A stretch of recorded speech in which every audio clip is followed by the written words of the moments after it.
SpeekyGeeky's TMNT Character Spotlight. Hi everybody, welcome to SpeekyGeeky. As always, I'm your host, Mr. Geeky. Today we are going to be discussing and giving a big ol' spotlight on the NECA 2012 TMNT toy line. Over the years, we've tried to bring you episode after episode of all different lengths and realms of turtles. Sometimes those episodes were Mirage, sometimes Fred Wolf, sometimes Archie or IDW, sometimes 2012 or from the video games. But historically, and you know we love diving deep into all the history here, those would focus on around 6 or so rad characters within each offering. Over the years, however, we've had a myriad of folks take time out of their busy days to ask us if we might be able to keep all the deep diving fun, but break it down a bit, because there's a big difference between finding 15 minutes at a time to learn about one exciting character versus over an hour to hear about 6 or more. We understand incredibly well that it is sometimes a long commitment then doable in this breakneck speed world we occupy.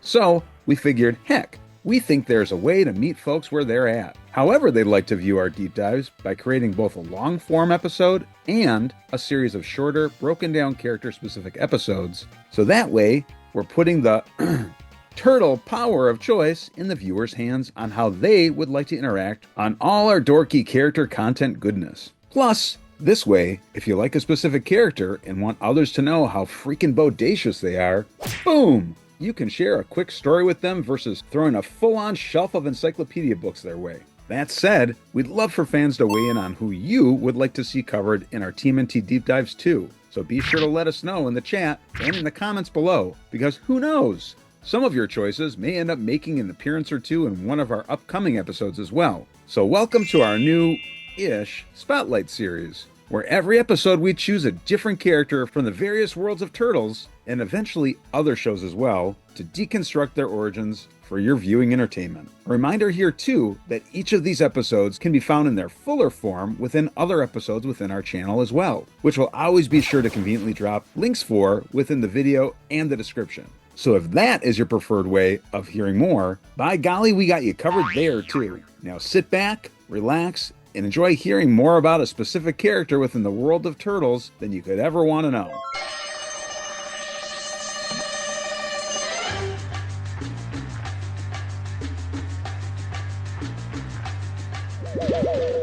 Chris Bradford and the 2 RUFF CREW. Sure, it is definitely important to point out right off the bat that within the original 2012 series, we technically did get not one, but 2 versions of Chris Bradford in the toy line, in the form of his Dogpound and Razar representations. And technically, even more than that, if we're counting the half-shell Heroes line. But we never once got a figure of Chris Bradford himself, nor his World Within a World cartoon representation that was often watched by the Turtle Bros upon Fugitoid's ship, the Ulysses, throughout the 4th season. The substance of the in-world episodes conveniently corresponding to the substance of whatever that episode's primary overarching story was tackling on any given week.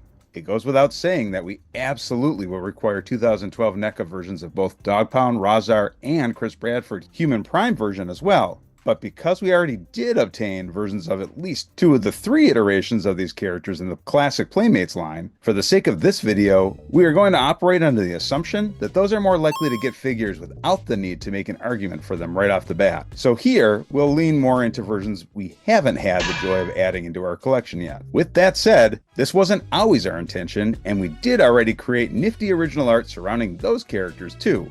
So who knows? You may very well see our deep dive on those exact mutated characters in episode 2 or 3 of this deep dive series. Who's to say? Psst, we're to say. Pass it along, Purple Monkey Dishwasher. But Geeky, you may be pointing out right now, wasn't the character you discussed right before this Leatherhead? And didn't he also have a classic Playmates figure? So wouldn't that immediately fly in the face of your entire reasoning you just made here about not focusing on characters that had those classic figures, and now we're laughing maniacally as the whole premise of your reasoning falls irreparably apart at the seams? Also, a quick side note follow-up villainy cackle to that point, bwah, and ahaha. And to that we say, sure. Fine, you caught us, but come on, catch up. That was like already one whole option ago. Are you happy, imaginary viewer who potentially never even noticed our subtle hypocrisy until we called it out in the first place? No?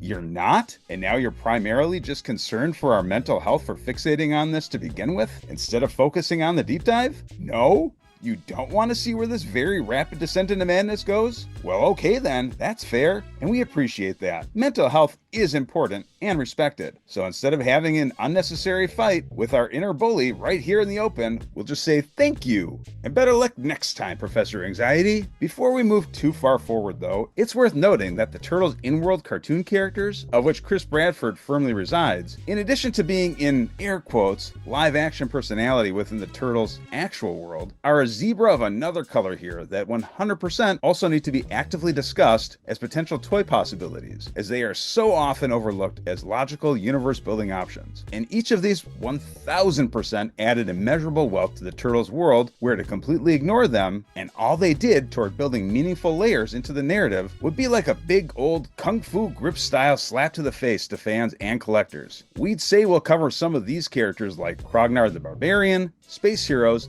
and Super Mecha RoboForce 5 further in an upcoming episode, and you better believe we absolutely will, but we figured since we already have the unique world-bridging character of Chris Bradford firmly on our radar in this episode, we might as well take the opportunity to dig into at least a few of his bodacious fictional cartoon series roster that may not be on some folks' radar, but absolutely should be. But Geeky, I don't even know who Chris Bradford is. Why are you asking me to care about the rest of the characters in his orbit already? Firstly, shh, not so loud there, buddy, but don't worry, we got you. And secondly, buckle up, buckaroo, because holy moly are you in for a deep-divey dog pile of a treat, which we guess in this setting could be accurately called a dog treat then? You just couldn't help yourself there, could you, Geeky? You just had to pile on the dog jokes. Eh?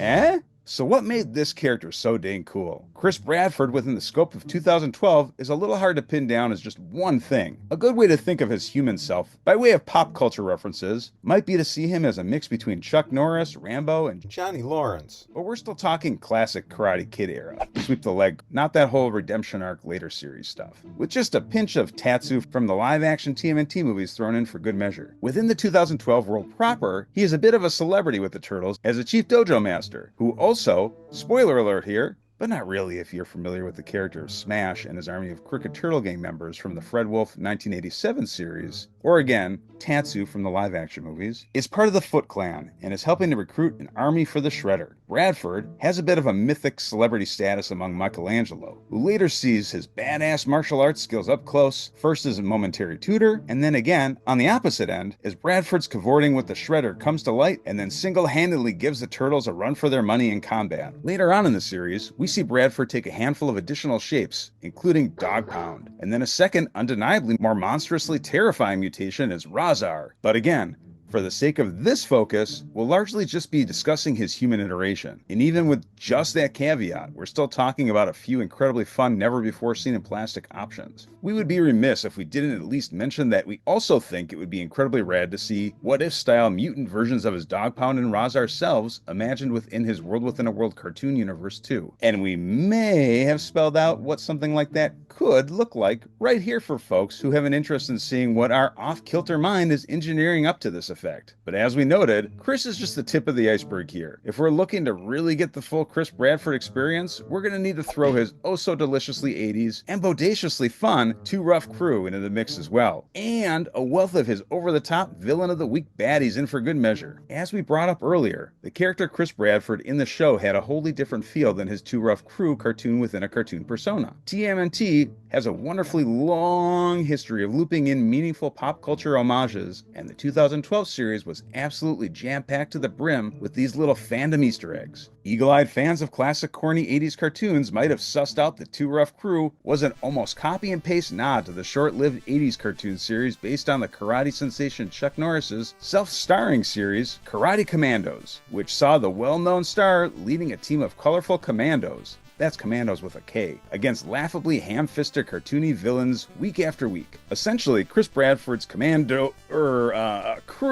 was a band of equally colorful heroes, some of which were entirely new creations for the series, but pulled from other homage personalities of the 80s, like Master C being a parody of Mr. T from the A-Team, Little Rinio being a parody of Short Round from Indiana Jones, Cho-Cho the Monkey being a parody of essentially any cartoon of the 80s in existence that had an inexplicable helper animal or helper-like creature, character, be it Thundercats, Snarf, Masters of the Universe Cringer, Silverhawk's various Hawk allies, or even classic TMNT Playmates toys with their little buddies like Larry the Lemur, as well as team members that were a direct nod to the Karate Commandos itself, that also happened to tie in nicely fused with characters from TMNT's own lore like Sumo Glenn, a wisecracking tattooed sumo wrestler who felt like a hybrid of Karate Commando's Tabe and TMNT's Tattoo. Even the villains were a delightful nod to past TMNT lore, including a giant yellow monster that just so happened to be a kaiju-sized mutant form Carter from the original 1987 series. More on this unexpected throwback in a bit. When all these zany pieces came together on screen, it was a hodgepodge of campy 1980s style goodness that transported us right back to an absurd moment in time we didn't realize we had missed so dang much. The scope of the villains was a cavalcade of off-the-wall and what the actual shell were they thinking type evildoers that were seemingly included solely to cast a spotlight on just how bizarre some of these corny 80s series baddies of the time were. They perfectly captured the drug-addled fever dream that kids of that era were treated to with a punctual frequency on almost any Saturday morning. Now, these characters by today's standards might have seemed like unlikely candidates for a rogues gallery, but for us kids of the 80s, who grew up with notably off-the-wall villains as Rainbow Bright's Murky and Lurky, Skeletor from Masters of the Universe, Gargamel from the Smurfs, Sonic Adventures Dr. Robotnik, and the entire Legion of Doom from the Super Friends series, we gleefully consume them on the regular like freshly wrapped Hostess turtle pies. And that's what's called a callback. Which, real talk for just a moment, while we're on the subject of those delectable confectionaries of our youth, we'd be remiss if we didn't take the opportunity to give a very quick and much needed public service announcement to Hostess, if they're listening. And that message is very simple and to the point. Dear Mr. or Mrs. Hostess, or Hostess with the Mostess, whichever is your preferred title. How do we not have Hostess turtle pies anymore? Back in the day, they used to be everywhere, despite technically only being slated for a 20-week release in 1991. They even showed up in live-action movies like Gun Crazy, you remember Gun Crazy, and more recently on an episode of It's Always Sunny in Philadelphia. They were delicious, and they remain an unacceptably large void from our childhood that a legion of fans remember fondly. With the turtle mania that began to resurface during the launch of the Mutant Mayhem film, where we were seeing turtle-based product every which direction we looked within the supermarket, there was one item we were certain we would also see the triumphant return of. The one item many of us had been loudly clamoring for, but sadly and shockingly, it never came to be. We say this with perhaps way too assured confidence, but should you choose to make these again, even if only for a limited time release, you would essentially be printing yourselves money. We may just be your friendly neighborhood geek man over here, but we pride ourselves on knowing our fellow turtle fans fairly well, and we feel very strongly that should you decide to delve back into bringing these delicious confectionery treats back into our collective bellies, you may have a very tough time keeping them from flying off of your shelves and into our homes. Heck, it might even be a great opportunity to finally bring in the mascot character you were toying with back in the day to get out to folks as an exclusive action figure. Because I have a feeling those same legion of folks with fond nostalgia for beloved items of our turtles past would absolutely love to meet that character as well. Wait, what? Exclusive action figure who now? Yes sirree, this little known fact is very much true folks, and thanks to the rad Instagram account Ninja Turtle Pies, we now know Hostess was entertaining the idea of incorporating a handful of exclusive mutant figures to coincide with the Turtle Pie products. We've been trying to find a way to sneak this factoid into a deep dive for over 2 years now.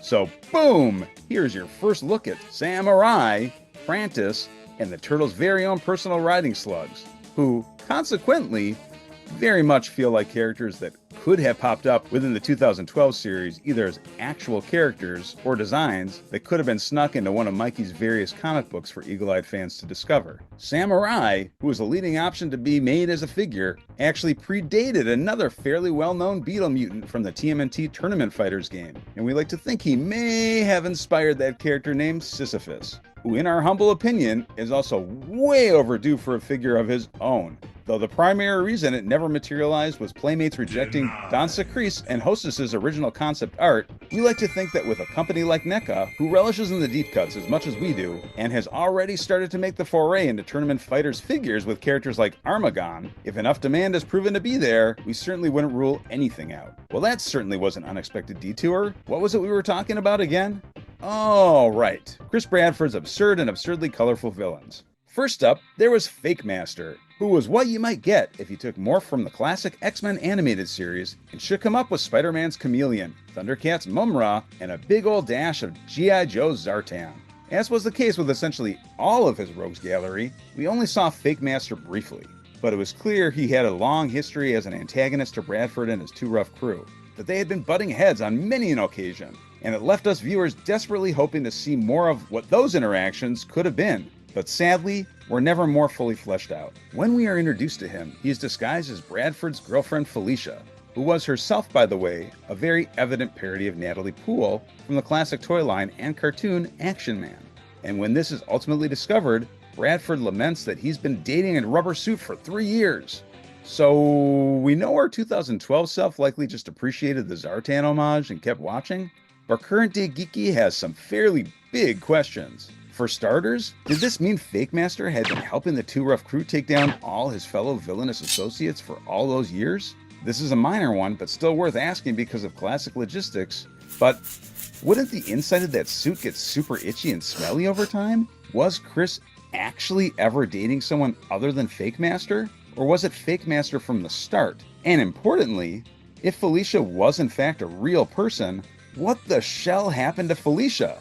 Because the unspoken implication here is that Fake Master snuffed her out and assumed her life for the expressed goal of spending more quality time with Chris Bradford and his two RUFF crew, which feels very The Hand That Rocks the Cradle vibes, and also is certainly horrifying when you stop and unpack the level of psychological instability that had to have existed within this scenario. But Geeky, he is a master of disguise. That's his whole deal.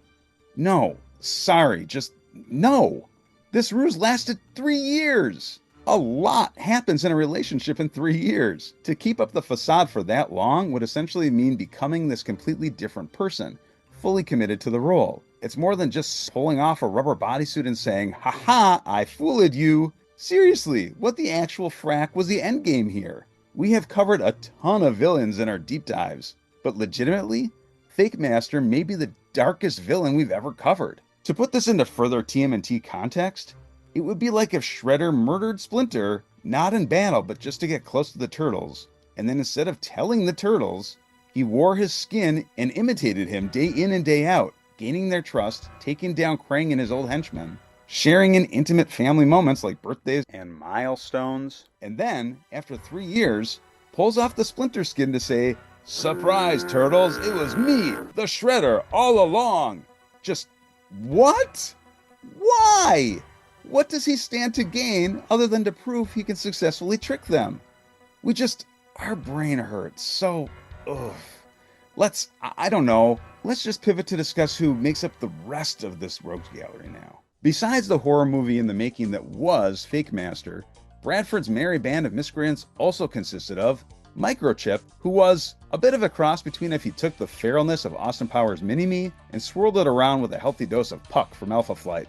Destroyo, who was an overwhelmingly obvious nod to G.I. Joe's gold-headed villain Destro, but you know, if Destro had a killer dolphin motif, which, silly Geeky, everyone knows was really more Deep Six's arena from the Joe world than Destro's. Though, as a quick side note, we never really realized until researching this deep dive how big a motif wrestling aquatic life was within cartoons from the 80s. Here's a hint. It was way more than you think, and way more than zero.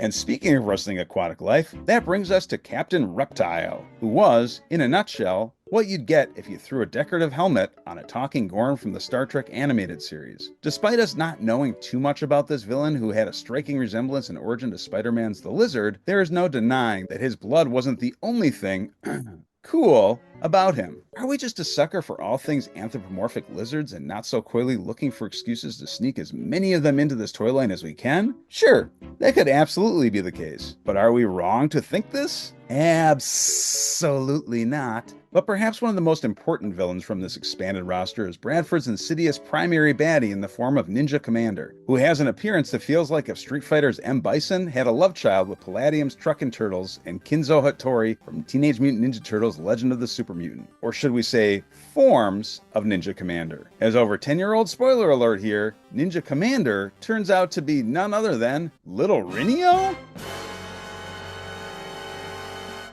Yep, Turns out Fake Master wasn't the master after all, and Little Rinio was all in on Project Long Con as well. What do you mean that makes no sense and a basic understanding of human proportions don't add up because Little Rinio is in fact a little boy while Ninja Master is a fully grown-ass man? Well, if that bothers you, this next part is probably going to make your head quite literally explode, because not only was Little Rinio the ninja commander in disguise, but once this discovery is made, he inexplicably transforms to full-scale android brain body proportions mode into the Kaiju's second mutation form of Carter. So wait, hold on, does that mean Little Rinio was actually Carter all along too? Okay. Don't mind me, I'm about to curl up into a ball in the corner with a nice bowl of Chris Bradford cereal and eat my feelings right now. We now bring you back to our regularly scheduled programming, where we'll dig into how we could see these characters all coming to us. Well, the simple way would be to plop them all out as opposing sets at San Diego Comic-Con, similar to what NECA did all the way back with the first animated series TMNT box sets. A 6-figure set of the heroes consisting of 4 standard-sized figures and 2 smaller-sized ones, with Little Rinio and Cho-Cho, and a 5-figure set of the rogues with a smaller-scale Microchip, a slightly larger scale Captain Reptile, and leaving out not-so-little Rinio in his mutated form for a later or additional oversized figure option. Imagined in this way, we could see the box itself creating some of those TV World iconic environments to act as the collector's gateway into a snapshot of that moment. There were also some truly epic weapons and accessories that would 100% make sense to include with these as well, including Ninja Commander's handheld automated buzzsaw thrower, which was a blink and you'd miss it nod to the classic pizza thrower vehicle from the Playmates toys, one of Destroyo's killer dolphins, Captain Reptile's growth serum, Little Rinio's cartoonishly oversized bazooka, Master C's dumbbells, Sumo Glenn's always present tub of fried chicken, and of course the lifeless rubber bodysuit of Felicia for Fake Master to taunt Bradford's crew with while cackling maniacally perched on the shelf. But what about Bradford, you ask? What weapons would be included for him to use? That's an easy one for longtime fans of the 2012 series. He'd come with 4 of them, his arms and his legs, naturally. SpeekyGeeky's TMNT polls. Since we're already talking about wholly new characters in plastic, we figured we would take a moment to ask you, the viewer, who you would like to see in one of our upcoming videos. We have been running polls on our YouTube community page, as well as our SpeekyGeeky Instagram, Facebook, and Reddit pages, as to which 2012 TMNT characters we might want to see as toys. Here are some options from our latest polls, which you can weigh in on in the comments here, or head on over to any of our socials for the full list of option names to weigh in over there as well. And stay tuned, because these winning options and more may very well appear in an upcoming TMNT deep dive or 2 or 10. There are also some incredibly talented TMNT customizers who are already creating some of those characters who appear on our polls, and it is a beautiful thing to see. Here are just a few of those absolutely creative folks that you are definitely going to want to keep up with, so make sure to follow them on their socials as well. If you are digging the original art shown from Cerbero and TMNT Saturday Morning Adventures cover artist Mistajonz, style shown throughout the character options of this very episode, be sure to show their socials listed in the description some love and check out more of their upcoming art and projects on our Instagram channel as well. Where else can you find Mr. Geeky in the coming months? Even though we are hard at work putting together a handful of geeky new deep dives and interviews for you this very minute, never you mind how we know what time of day you are watching this buster. Just trust us. If it's an hour of a day that ends in day, we're probably working hard on it. SpeekyGeeky's very own Mr. Geeky, hey, that's me, is still managing to make the rounds all over the YouTubes to spread his dorkiness far and wide. And yup, that sure did sound way grosser than we intended, didn't it? First up, over on our all-ages friendly sister channel, Geeky Jr., for those of you who appreciate the sound of a voice that can only be described as if nails on a chalkboard met Golem from Lord of the Rings, you're in luck, because Mr. Geeky tries his best on all sorts of nostalgic classic stories with narrations and voices for all your little geeklings and adults who are young at heart. We're talking characters from Sesame Street like Ernie, Bart, Grover, Big Bird, Cookie Monster, Wonder Pets Daniel Tiger, Thomas the Train, Yo Gabba Gabba, Rubba Dubbers, and so much more. You can also find SpeekyGeeky lending his voice to some upcoming Mirage and upcoming Last Ronin TMNT comic read-alongs on Teddy Gaming Reviews' bodacious channel here as the voice of Professor Kaori on the fan-made audio adaptation of the hit fantasy series The Fourth Wing over on the astonishingly talented Maddie Morrigan's channel here, and finally, we'll be geeking out and dishing on all the current TMNT news on Turtle Talk as well as helping some rad figures from their plastic confinement on Grippin' and Rippin' over on Dave Wonder's channel here. Alright, Shellheads, that's it for this episode, but don't stray too far from the turtle lair because our SpeekyGeeky's 2012 TMNT Deep Dive episode is right around the corner. We have no doubt you have some characters that make the tippy top of your list as well that you are stoked about seeing, so be sure to make your hopes known and join the discussion in the comments below. And if you haven't already, make sure to sub up, give the video a like, and share it with anyone you know who would appreciate these types of videos. Also, make sure to check out the description for some other links that lead to some expanded similar content we think you'll probably enjoy quite a bit. We realize you could have gone anywhere and you chose to nerd out with us, and we appreciate that. So, as always, I am Mr. Geeky, and until next week, NECA 2012 Turtle Speaky, keep it geeky, folks.